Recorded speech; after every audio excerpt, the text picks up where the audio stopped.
Assalamualaikum warahmatullahi wabarakatuh. Selamat pagi, saya Noviana Anjani, mahasiswi Profesi Nars Tika Surya Global Yogyakarta. Di sini saya akan melakukan presentasi terkait gawat daruratan sistem pernapasan guna untuk memenuhi tugas individu terkait gawat darurat. Saya akan lebih membahas terkait gagal nafas, di mana di sini gagal nafas merupakan ketidakmampuan sistem pernapasan untuk mempertahankan oksigenasi darah normal atau PaO2, terus eliminasi karbon dioksida atau PaCO2, dan pH yang adekuat disebabkan oleh masalah ventilasi difusi atau perfusi. Ini menurut Susan Martin tahun 1997. Dan juga di sini ada menurut Brunner dan Sudat tahun 2001, di mana gagal nafas itu terjadi bila mana pertukaran oksigen terhadap karbon dioksida dalam paru-paru tidak dapat memelihara laju konsumsi oksigen dan pembentukan karbon dioksida dalam sel-sel tubuh, sehingga menyebabkan tegangan oksigen kurang dari 50 mmHg atau terjadinya hipoksemia, dan peningkatan tekanan karbon dioksida lebih besar dari 45 mmHg atau terjadi hiperkapnia. Selanjutnya yaitu untuk jenis dari gagal nafas ada dua, ada gagal nafas akut dan gagal nafas kronik, di mana untuk yang gagal nafas akut itu timbul pada pasien yang parunya normal secara struktural maupun fungsional sebelum awitan penyakit itu timbul. Terus ada gagal nafas kronik, terjadi pada pasien dengan penyakit paru kronik seperti bronkitis kronik, emfisema, dan penyakit paru hitam atau penyakit yang biasa dialami oleh penambang batu bara. Terus ada etiologi, di mana etiologi yang pertama dipengaruhi oleh depresi sistem saraf pusat mengakibatkan gagal napas karena ventilasi tidak adekuat. Pusat pernapasan yang mengedepankan pernapasan terletak di bawah batang otak atau di bagian pons dan medula, sehingga pernapasan dangkal dan lambat.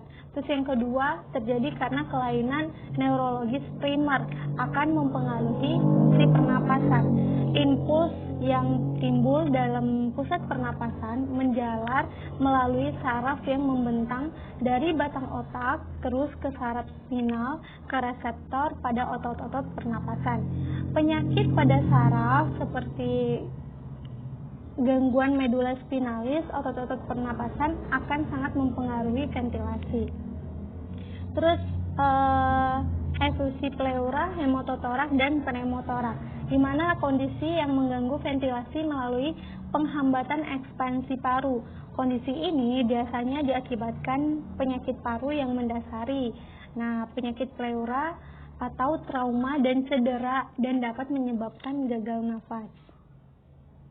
Terus ada karena trauma, di mana trauma ini bisa saja disebabkan oleh kecelakaan seperti berkendaraan bermotor sehingga terjadinya gagal napas. Kecelakaan yang mengakibatkan cedera kepala, ketidaksadaran dan perdarahan dari hidung dan mulut dapat mengarah pada obstruksi jalan napas atas dan depresi pernapasan. Nah, hematotorak, pneumotorak, dan fraktur tulang iga dapat terjadi dan menyebabkan gagal nafas. Fail chest dapat terjadi dan dapat mengarah pada gagal nafas. Pengobatannya adalah untuk memperbaiki patologi yang mendasar. Terus yang terakhir yaitu ada diakibatkan oleh penyakit akut paru, di mana pneumonia ini disebabkan oleh bakteri dan virus. Pneumonia kimia atau pneumonia diakibatkan oleh mengaspirasi uap yang mengiritasi dan materi yang bersifat asam, sehingga terjadinya asma bronkial, atelektasis, embolisme paru, dan udan paru adalah beberapa kondisi lain yang menyebabkan gagal nafas. Terus selanjutnya yaitu di sini ada patofisiologi, di mana pasien mengalami toleransi terhadap hipoksia dan hiperkapnia yang memburuk secara bertahap. Setelah gagal nafas akut, biasanya paru-paru kembali ke asalnya. Pada gagal nafas kronik, struktur paru alami kerusakan yang irreversibel. Nah, untuk indikator gagal napas adalah frekuensi pernapasan dan kapasitas vital. Frekuensi pernapasannya itu normalnya 16-20 kali per menit, sedangkan kapasitas vitalnya itu ukuran ventilasi normalnya 10-20 ml per kilogram. Terus untuk penyebab terpenting gagal nafas adalah ventilasi yang tidak adekuat, di mana terjadi obstruksi jalan nafas atas. Pusat pernapasan yang mengendalikan pernapasan terletak pada batang otak atau di bagian pons dan medula. Pada kasus pasien dengan anestesi atau cedera kepala, stroke, tumor otak, encefalitis, meningitis, hipoksia, dan hiperkapnia mempunyai kemampuan menekan pusat pernapasan sehingga pernapasan menjadi lambat dan dangkal. Pada periode postoperatif dengan anestesi bisa terjadi pernapasan tidak adekuat karena terdapat agen menekan pernapasan dengan efek yang dikeluarkan atau dengan meningkatkan efek dari analgetik opioid. Selanjutnya yaitu kita akan membahas terkait pathway. Gagal nafas itu terjadi karena disebabkan oleh dua kejadian, yaitu terjadinya trauma dan kelainan neurologis. Ketika seseorang mengalami trauma atau kelainan neurologis, maka akan mengganggu pada saraf dan otot pernapasan pasien. Nah, ketika terjadi masalah pada saraf dan otot pernapasannya, maka akan terjadi peningkatan permeabilitas membran alveolar pada alveolar kapilernya, sehingga memunculkan dua gangguan pada epitelium alveolar dan gangguan pada endotelium kapiler. Ketika seseorang mengalami gangguan pada bagian epitelium alveolar, maka akan terjadi penumpukan cairan pada alveolinya sehingga terjadi udem pada pulmo. Ketika terjadi udem pulmo, maka komplain paru akan menurun dan cairan surfaktannya juga akan menurun sehingga akan mengakibatkan gangguan baru, yaitu gangguan pengembangan paru atau yang sering disebut kolaps alveoli. Ketika seseorang mengalami kolaps alveoli, maka ventilasi dan perfusinya tidak seimbang sehingga akan memunculkan diagnosa keperawatan yaitu gangguan pertukaran gas. Dari ventilasi dan perfusinya tidak seimbang, maka seseorang itu akan mengalami hipoksemia dan hiperkapnia. Ketika seseorang mengalami hipokemia dan hiperkapnia, akan mengalami dyspnea dan cyanosis. Namun ketika seseorang itu segera langsung ditangani dengan tindakan primer dari A sampai E itu, maka pasien itu kemungkinan besar bisa tertolong. Namun akan memunculkan dua kemungkinan yang akan terjadi, yaitu resiko infeksi dan resiko cedera. Terus selanjutnya kita kembali ke cairan yang masuk ke kita kembali ke gangguan endotelium kapiler. Ketika terjadi gangguan pada endotelium kapiler, maka cairan akan masuk ke interstitial, di mana akan terjadi udem pada pulmo dan akan terjadi peningkatan tahanan jalan nafas. Ketika seseorang terjadi peningkatan tahanan jalan nafas, maka seseorang akan mengalami kehilangan fungsi pada saluran pernapasannya sehingga akan memunculkan diagnosa keperawatan yaitu bersihan jalan nafas tidak efektif. Itu untuk pathway-nya. Selanjutnya yaitu ada tanda dan gejala, di mana untuk gagal nafas total, aliran udara di mulut, hidung tidak dapat didengar atau dirasakan. Pada gerakan nafas spontan terlihat retraksi supraklavikula dan sela iga, tidak ada pengembangan dada pada inspirasi dan juga adanya kesulitan invasi paru. Terus yang kedua ada gagal nafas parsial, di mana Dengan ciri-cirinya terdengar suara nafas tambahan seperti snoring dan wheezing, dan juga ada terjadi retraksi dada. Terus yang ketiga yaitu ada hiperkapni dan hipoksenia. Untuk ciri-cirinya untuk hiperkapni, di mana hiperkapni itu penurunan kesadaran atau PCO2-nya menurun. Terus ada hipoksenia yaitu terjadinya takikardi, gelisah, keringatan atau sianosis. Selanjutnya yaitu pada pemeriksaan penunjang. Di sini ada beberapa pemeriksaan yang akan mungkin dilakukan. Yang pertama, pemeriksaan gas-gas darah arteri atau pada pasien yang mengalami hipoksenia ringan, PaO2-nya itu kurang dari 80 mmHg, terus yang sedang itu PaO2-nya kurang dari 80 mmHg, dan yang berat yaitu PaO2-nya itu kurang dari 40 mmHg. Terus yang kedua, untuk pemeriksaan ronsen dada untuk melihat keadaan patologik atau proses penyakit yang tidak diketahui. Terus ada pemeriksaan hemodinamik, terus juga ada pemeriksaan EKG, di mana pemeriksaan EKG ini untuk memperlihatkan bukti-bukti renggangan jantung di sisi kanan atau distremia.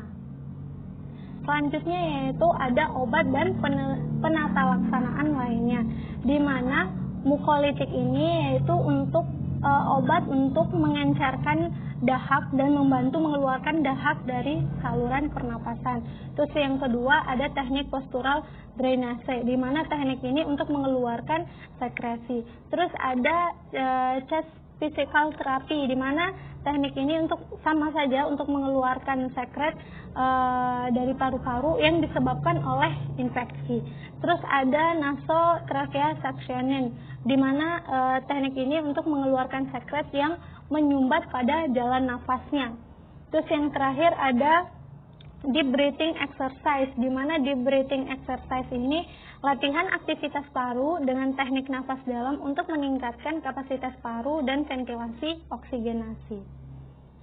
Selanjutnya yaitu kita masuk ke pengkajian. Untuk pengkajian yang perlu kita ketahui ada 3 yang harus pertama kita lakukan pada pasien yang mengalami gagal nafas. Yang pertama airway. Airway itu di mana akan terjadi peningkatan sekresi pernapasan. Terus yang kedua akan terjadi kemungkinan bunyi nafas crackles, ronci, dan mengi. Terus yang kedua untuk breathing, kemungkinan terjadi distress pernapasan atau pernapasan cuping hidung, tachypnea atau brachypnea, dan retraksi pada bagian dada. Terus menggunakan otot aksesoris pernapasan dan juga kesulitan bernapas atau terjadi diaforesis dan cyanosis. Terus yang ketiga ada circulation, di mana circulation ini yang akan mungkin terjadi yaitu terjadi penurunan curah jantung. Dengan ciri-ciri pasiennya dia akan mengalami gelisah, letargi, takikardi, atau dia akan mengalami sakit kepala. Terus juga gangguan tingkat kesadaran, dia akan mengalami ansietas, gelisah, kacau mentalnya, terus juga kadang-kadang mengantuk. Terus terjadi papiledema dan penurunan haluaran urin. Selanjutnya untuk diagnosa keperawatan yang mungkin muncul pada pasien yang gagal nafas. Yang pertama, pola nafas tidak efektif berhubungan dengan penurunan ekspansi paru, dengan tujuan setelah dilakukan tindakan keperawatan pasien dapat mempertahankan pola pernafasan yang efektif dengan kriteria hasil.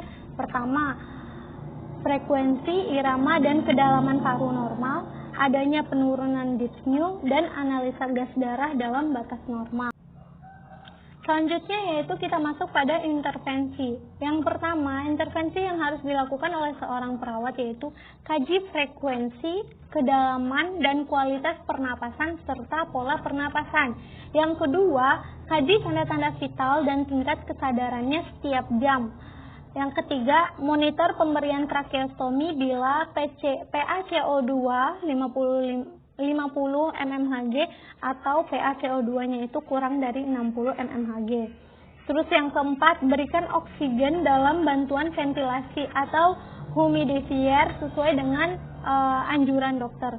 Terus yang kelima, pantau dan catat gas darah sesuai indikasi. Kaji kecenderungan kenaikan PaCO2 atau kecenderungan penurunan PaCO2. Terus yang keenam, auskultasi dada untuk mendengarkan bunyi napas setiap jam. Yang ketujuh, pertahankan tirah baring dengan kepala tempat tidurnya itu ditinggikan 30-45 derajat untuk mengoptimalkan pernapasan. Yang kedelapan yaitu berikan dorongan untuk batuk dan nafas dalam. Bantu pasien untuk membebat dada selama batuk. Instruksikan pasien untuk melakukan pernapasan diafragma. Dan terakhir, berikan bantuan ventilasi bila PaCO2-nya lebih dari 60 mmHg, PaO2 dan PCO2 meningkat dengan frekuensi 5 mmHg per jam. PaO2 tidak dapat dipertahankan pada 60 mmHg atau lebih, atau pasien memperlihatkan keletihan atau depresi mental atau sekresi menjadi sulit untuk diatasi. Terus yang kedua, untuk diagnosa yang kedua, di mana gangguan pertukaran gas berhubungan dengan abnormalitas ventilasi perfusi sekunder terhadap hipoventilasi. Dengan tujuannya yaitu setelah diberikan tindakan keperawatan, pasien dapat mempertahankan pertukaran gas yang adekuat. Dengan kriteria hasil, pasien mampu menunjukkan bunyi paru bersih, warna kulit normal, dan gas darah dalam batas normal untuk usia yang diperkirakan. Selanjutnya untuk intervensi, yang pertama, kaji terhadap tanda-tanda gejala hipoksia dan hiperkapnia. Kaji tekanan darahnya, nadi apikal, dan tingkat kesadaran setiap jam. Laporkan perubahan tingkat kesadaran pada dokter. Pantau dan catat pemeriksaan gas darah. Kaji adanya kecenderungan kenaikan dalam PaO2. Bantu dengan pemberian ventilasi mekanik sesuai indikasi, auskultasi dada untuk mendengarkan bunyi nafas setiap jam, tinjau kembali pemeriksaan sinar X dada harian, perhatikan apakah ada terjadinya peningkatan atau penyimpangan. Terus ada pantau irama jantung, berikan cairan parenteral sesuai dengan instruksi, dan berikan obat-obat bronkodilator, antibiotik, dan steroid. Yang diagnosa ketiga, di mana kelebihan volume cairan berhubungan dengan udem pulmo. Dengan tujuan setelah dilakukan tindakan keperawatan, pasien tidak terjadi kelebihan volume cairan. Dengan kriteria hasil, TTV-nya normal, balance cairan dalam batas normal, dan tidak terjadi udem. Untuk intervensinya yaitu timbang berat badan tiap hari, monitor input dan output pasien setiap 1 jam, kaji tanda-tanda gejala penurunan curah jantung, kaji tanda-tanda kelebihan volume seperti terjadinya udem, terus BB sama si VP-nya. Terus monitor parameter hemodinamik, dan terakhir kolaborasi untuk pemberian cairan dan elektrolit. Terus untuk diagnosa selanjutnya yaitu ada gangguan perfusi jaringan berhubungan dengan penurunan curah jantung. Dengan tujuan setelah diberikan tindakan keperawatan, pasien mampu mempertahankan perfusi jaringan. Untuk kriteria hasilnya, di mana status hemodinamiknya dalam batas normal dan TTV-nya normal.